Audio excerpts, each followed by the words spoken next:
Je voulais resituer la mission du médecin du travail, la place du médecin du travail dans ce dispositif de recensement de la violence et de la prise en charge.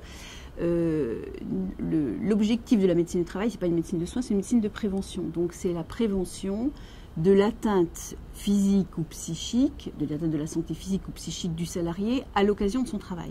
Donc là, on est vraiment dans notre mission de prévention. Et également, notre souci actuel, c'est de recenser les risques professionnels auxquels sont exposés les salariés et la violence, et intégrer dans les risques psychosociaux. Donc ça nous semble vraiment une place, c'est notre mission, on joue complètement notre mission lorsqu'on s'occupe de la violence au milieu hospitalier.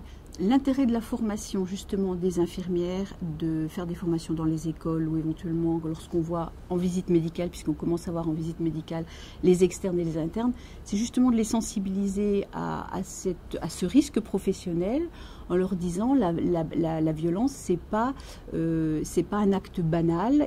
Souvent on est dans le déni en disant ça fait partie des risques du métier.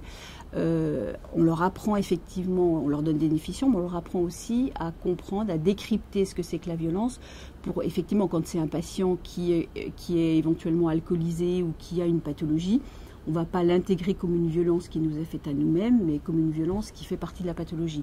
Alors que si effectivement c'est une incivilité, une injure, un crachat gratuit, on va l'intégrer dans la violence, dans une situation de violence. Donc c'est important de savoir de quoi on parle quand on parle de la violence.